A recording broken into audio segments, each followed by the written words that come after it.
So the authors propose a 3-stage progression that they call use, modify, create, which is based on their analysis of youth engagement through increasingly scaffolded and deep interactions across these various NSF projects. So the authors suggest that the use stage is like the consumer stage where learners are playing a game or using an application. The modify stage begins to use some abstraction and automation to tinker with or modify a program or a model or a game. And the create stage is when learners begin to create their own expressions that incorporate the various aspects of computational thinking that they define as abstraction, automation, and analysis. And they suggest that learners do so within a cycle of testing, analyzing, and refining. The authors also point out the idea that the stages progress through more cognitively demanding challenges, which tend to progress along the continuum from using to modifying to creating. So this gets to some of my lingering questions or thoughts. So although the authors do mention that this 3-stage progression exists on a continuum, and that, quote, there are no clean breakpoints from using to modifying to creating, end quote, page 35. I'm curious, how much time should someone spend using, modifying, and creating before moving to another stage, and who gets to determine when a learner moves between those stages? It's not that I'm asking for a formula of you have to spend 5 minutes doing this and 20 minutes doing this, and then you can suddenly move on to the next thing. Like, that's not what I'm asking about. I'm just kind of curious, like, in general, for different kinds of engagement and for different age groups or different types of projects or languages or platforms or whatever, how much time do people tend to spend on it? And are we in fact spending a good amount of time in it in our classes? Because in general, a lot of CS educators feel pressed for time and that there's like so much that we can do, but we just don't have enough time in the day to do it.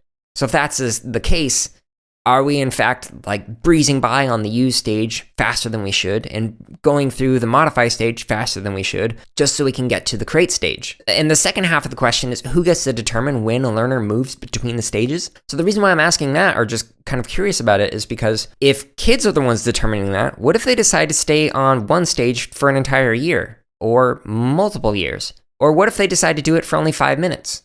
When really they probably should have spent at least a couple of hours in one particular stage. If it's the teacher or adult facilitator or whatever that is determining this, or an assessment that's determining this, what if the kid doesn't want to move on to the next stage? What do we do then?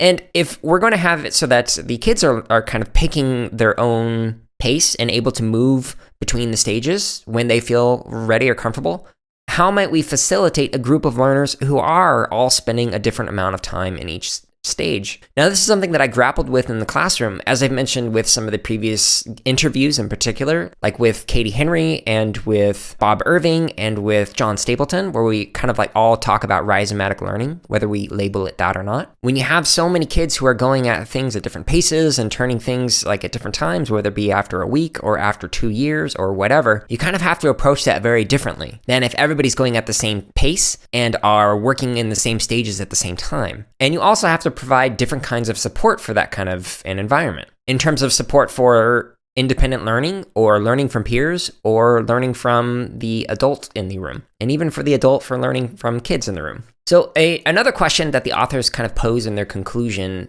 is that how might we assess a group of learners in this kind of a scenario or who are engaging in this 3-stage process? And I've got some information on that I will link to, some assessment resources that I created for Boot Up, and it's free, nothing for sale or anything like that. And I'll link to that in the show notes. So if you're curious about the different kinds of assessments that I've used in the classroom, I'll include a link to that, as well as a link to an article that kind of elaborates on 3 different approaches of formative, summative, and ipsative assessments.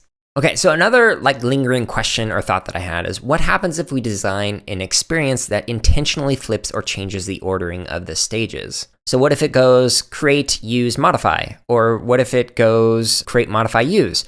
Or some other permutation of that? In addition, I'm also curious what stages are missing that you, as a listener or as an educator, have seen with the learners that you've worked with. So based on the article, it sounds like the 3-stage progression was developed by watching kids within a formalized learning experience or context, in particular through NSF-funded grants and projects. But I'm wondering, what stages might we uncover within informal learning environments?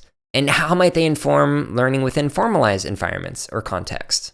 Now, note, I asked this question with the acknowledgement that the 3-stage framework does appear to align with some of the previously unpack scholarship episodes on mod culture, which typically occurred within leisure or informal learning spaces. In particular, the mod culture would say that modders would first begin with playing a video game, then they'd start to modify the video game by changing things, and then often they would end up creating their own video game, which follows the use, modify, create framework in this article. However, I am curious what stages might be missing. If we were to look at some of these informal computer science or coding spaces, are there things that are occurring in there that are very valuable from an educational standpoint that are missing in some of the designed formalized educational experiences? And I ask these questions not as a critique of the article or the authors or anything like that. It's just like some lingering thoughts that I had. This excerpt is from CSK8 podcast number 26, which is titled Computational Thinking for Youth in Practice. You can listen to this full episode as well as hundreds more by simply searching for the CSK8 podcast on your favorite podcast app or by simply going to jaredoleary.com.